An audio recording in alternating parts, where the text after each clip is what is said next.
Hello दोस्तों, नमस्कार। संगीत के इस नए रिवीजन क्लास में दोस्तों आपके लिए बहुत-बहुत स्वागत है। दोस्तों आप लोग कैसे हैं? उम्मीद है कि बहुत ही अच्छे होंगे। दोस्तों प्रश्न जो देखने वाले हम लोग एग्ज़ाम्स के दृष्टिकोण से जो है काफ़ी ही इम्पोर्टेंट देखेंगे और सारे वैसे ही प्रश्नों का हम लोग रिवीजन भी करते चलेंगे। तो चलिए आप लोगों से जो है रिक्वेस्ट है कि अगर आप लोग चैनल पे नए हैं या पुराने हैं, सब्सक्राइब नहीं किया है तो दोस्तों सब्सक्राइब करके नोटिफ़िकेशन को मेरे दोस्त ऑल पे सेट कर लीजिएगा ताकि आने वाला जितना भी सेशन होगा वो आपके पास सबसे पहले दोस्तों पहुँच जाए, ठीक है? चलिए हम देखेंगे यहाँ पे पहला प्रश्न हमारा क्या पूछ रहा है, इनमें से कौन-सा राग कल्याण थाट का नहीं है? दोस्तों कल्याण थाट का नहीं है, जैसा कि हम लोग जानते हैं थाट कितने हैं? थाट की संख्या जो है हमारे हिंदुस्तानी संगीत पत्ती में 10 है। तो पूछा जा रहा है कि कौन-सा जो है कल्याण थाट, तो कल्याण थाट में कौन-सा नहीं है? क्या छायानट, गोरख कल्याण या शुद्ध कल्याण? तो यहाँ पे जो जवाब हो जाएगा, यहाँ पे पहला नंबर का ये आपका जवाब हो जाएगा ऑप्शन नंबर बी आपका गोरख कल्याण, क्योंकि ये जो है आपके कौन से थाट से? ये आपके खमाज थाट का माना जाता है, ठीक है? तो इस तरह से क्लियर? चलिए, दूसरा नंबर प्रश्न देखेंगे, उल्लास कसालकर किसके शिष्य हैं? उल्लास कलास कसालकर क्या अनंत मनोहर जोशी के, गजानंद राव जोशी या विष्णु दिगंबर पलुस्कर? जवाब यहाँ पे हो जाएगा हमारा ऑप्शन नंबर बी, यहाँ भी होने वाला है गजानंद राव जोशी, क्योंकि उल्लास कसालकर गजानंद राव जोशी के ही शिष्य माने जाते हैं, ठीक है? चलिए अब देखेंगे तीसरा नंबर प्रश्न है कि ढाडी शब्द का क्या अर्थ है? तो ढाडी शब्द का जो अर्थ है क्या संगीतजीवी समुदाय से, बुद्धिजीवी समुदाय से या उच्च वर्ग समुदाय से? तो यहाँ जो सही जवाब हो जाएगा ये आपका जवाब क्या हो जाएगा यहाँ पे? संगीतजीवी समुदाय से जवाब हो जाएगा हमारा ऑप्शन नंबर ए, ठीक है? चलिए अब देखेंगे चौथा नंबर प्रश्न हमारा क्या पूछ रहा है कि दरस पिया इनमें से किनका उपनाम है? महबूब खां, विलायत हुसैन खां या बड़े गुलाम अली, उपरोक्त में से एक से अधिक या कोई नहीं? तो जवाब यहाँ पे क्या होगा? यहाँ पे जो जवाब हो जाएगा दरस पिया का, यहाँ पे हो जाएगा आपका जवाब ऑप्शन नंबर ए महबूब खां, इन्हीं को क्या कहते हैं? दरस पिया। और वहीं अगर बात कर लेंगे विलायत हुसैन खां की तो इनको क्या कहा जाता है? प्राण पिया, ठीक है? इनको प्राण पिया कहा जाता है और बड़े गुलाम अली खां को सब रंग कहा जाता है। ये सब तो क्लियर हो गया होगा आपका। चलिए ठीक है, आगे देखते हैं। अगला प्रश्न हम देखेंगे, इनमें से कौन निर्मल शाह के शिष्य नहीं थे? देखिए निर्मल शाह, इनके शिष्यों के बारे में कहा जा रहा है कि कौन से ऐसे थे जो इनके शिष्य नहीं थे? कौन? क्या सादिक अली खां, बंदे अली खां या इमदाद अली खां? तो यहाँ पे जो निर्मल शाह वाला जो प्रश्न हो जाएगा, इनके शिष्यों में शामिल कौन नहीं थे? तो इसका जवाब हो जाएगा ऑप्शन नंबर ए, यानी कि सादिक अली खां जो थे ये शामिल नहीं थे। चलिए दोस्तों आप लोग कमेंट करके बताइएगा कि सादिक अली खां के गुरु कौन थे? गुरु कौन थे? ये जो है आपके लिए प्रश्न है, पहला प्रश्न इस सीरीज में। तो आप लोग को बताना है कि सादिक अली खां के गुरु कौन थे। बाकी बंदे अली खां और इमदाद अली खां, इन दोनों के गुरु जो थे वो कौन? निर्मल शाह माने जाते हैं, ठीक है? आगे देखेंगे छठा नंबर प्रश्न है कि पंचपाणी किसका उपनाम है? क्या वो प्राचीन वाद्य है, प्राचीन ताल्य है या फिर प्राचीन नृत्य है? तो यहाँ जो हो जाएगा आपका पंचपाणी जो हो जाएगा ये आपका कौन सा? तो यहाँ पे हम बात करेंगे ऑप्शन नंबर बी की। पंचपाणी जो है ये आपका क्या हो जाएगा? ये पौराणिक यानी कि प्राचीन जो है ये ताल पद्धति थी। पंचपाणी उसी का नाम है। आधुनिक काल में तो वैसे अगर बात कर लेंगे तो इनका जो है कोई प्रचलन में तो है नहीं। ये आज के जो अगर अगर बात करेंगे तो प्रबंध और राग आदि यही सब जो है आजकल जो है। वैसे मुख्य रूप से राग की ही प्रचलन हम कहेंगे, ठीक है? चलिए आगे देखेंगे, सातवां नंबर प्रश्न है कि इनमें से किन्हें विचित्र वीणा वादक के रूप में जाना जाता है? क्या गुलाम मोहम्मद खां, अब्दुल अजीज खां या रजब अली खां? देखिए रजब अली क्या थे, अब्दुल ये आपके विचित्र वीणा वादक के बारे में पूछा रहा है। तो आपको जानना पड़ेगा कि गुलाम मोहम्मद क्या थे? ये तबला वादक थे, ठीक है? गुलाम मोहम्मद तबला बजाते थे, तबला वादक थे। और वहीं अगर हम बात कर लेंगे रजब अली खां की, तो रजब अली क्या थे? बीनकार थे, ठीक है? बीनकार थे। और यहाँ पे जो एक आपके जो बच रहे हैं ऑप्शन नंबर बी में, यानी अब्दुल अजीज खां, यही थे विचित्र वीणा वादक, ठीक है? चलिए आगे देखते हैं। आठवां नंबर प्रश्न है, आगरा घराने के गायकों का सही क्रम बताइए। फैयाज खां, हाजी सुजान, विलायत खां? नत्थू खां, करीम खां, अलाउद्दीन खां? नत्थन खां, विलायत हुसैन और खादिम हुसैन? देखिए यहाँ पे जो हम क्रम देखेंगे तो क्रम क्या, देखिए एक तो आपका ये तो पहला वाला तो गलत हो जाएगा क्योंकि ये क्रमिक है नहीं। दूसरा वाला इसलिए ये आपका गलत हो जाएगा क्योंकि यहाँ पे करीम खां भी है और अलाउद्दीन भी है। यहाँ पे एक घराने से तो कोई है नहीं। यहाँ देखते हैं तीसरा, जी हाँ, नत्थन पीर बख्श, विलायत हुसैन और खादिम हुसैन। ये जो है ये क्रम जो है सही है आगरा घराने के गायकों का। से जवाब हमारा हो जाएगा ऑप्शन नंबर सी, ठीक है? चलिए नौवां नंबर प्रश्न देखेंगे, सारे ग रे ग रे सा स्वर समुदाय किस वर्ग का उदाहरण है?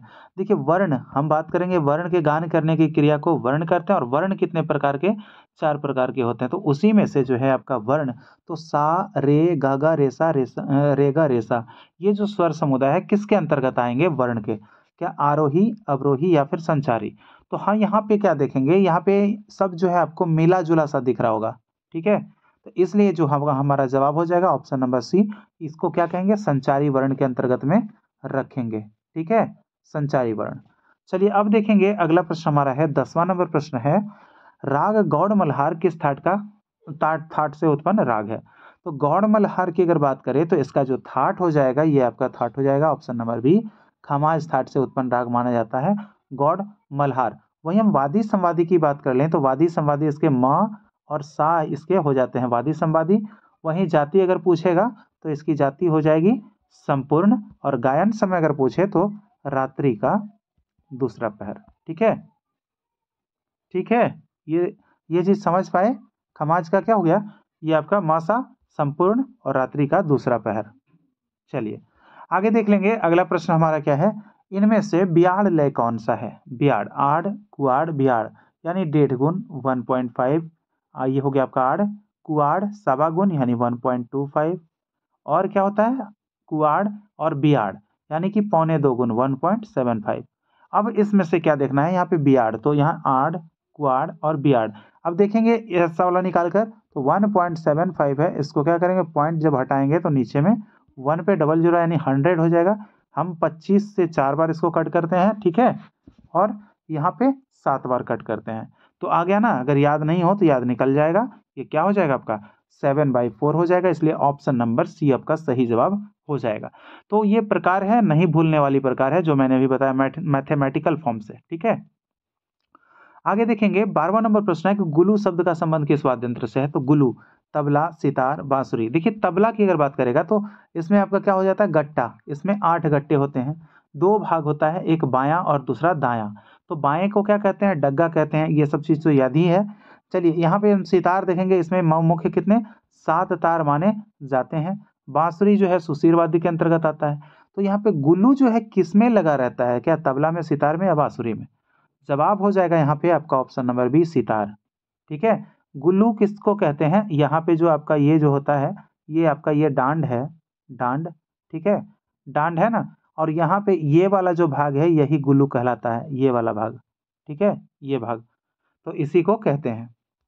चलिए अब देखेंगे 13 नंबर प्रश्न, हुमफित शब्द संबंधित है। हुमफित स्वर से, गमक से, तान से, उपयुक्त में से एक से अधिक, उपयुक्त में से कोई नहीं। जवाब हो जाएगा यहाँ पे हमारा, ये जो हुमफित स्वर है ये आपका गमक से संबंधित है, और गमक जो है 15 प्रकार के बताए गए हैं। और कंप के आधार पर अगर पूछे, कंप के आधार पर गमक के कितने भेद हैं, तो आपको 6 दिखाए जाते हैं। ठीक है, ये चीज भी ध्यान में रखना है।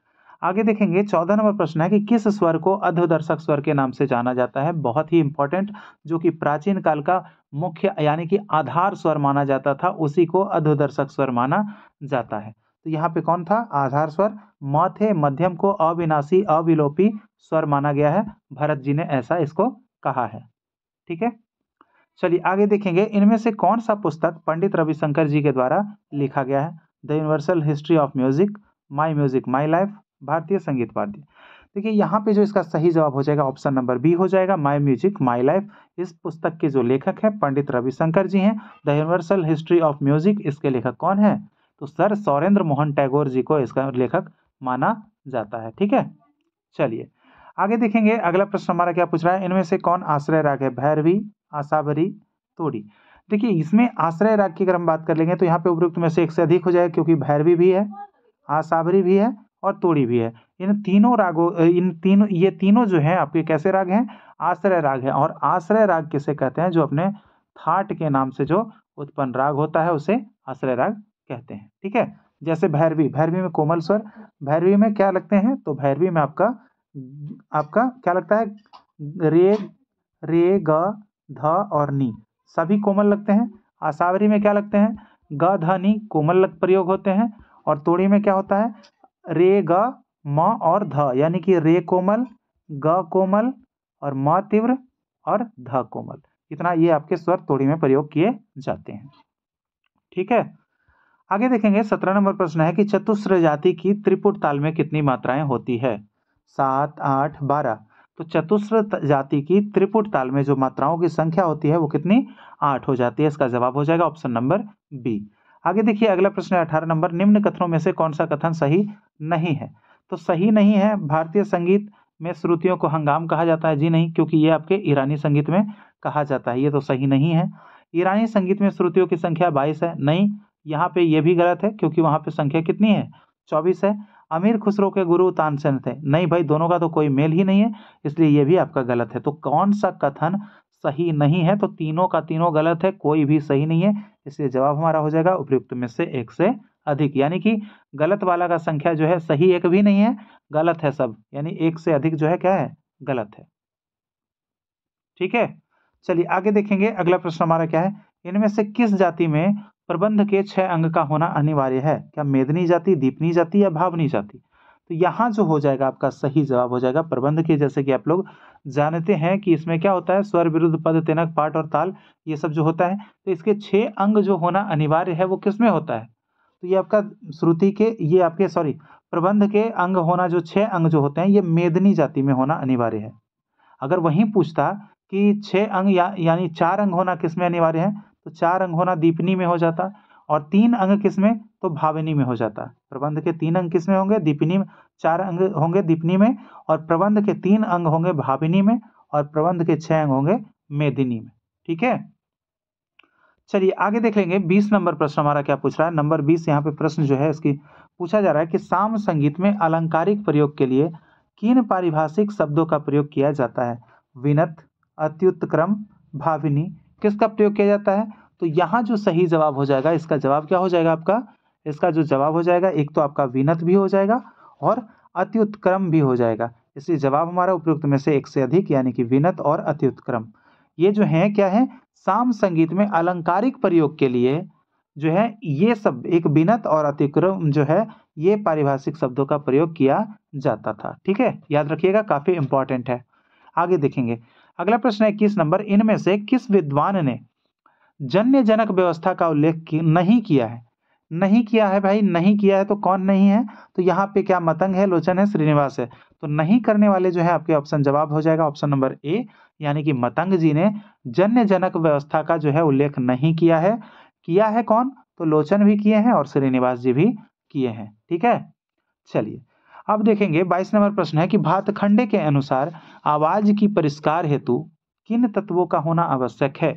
क्या श्वास नियंत्रण, आवाज में स्थिरता, आवाज में लचीलापन?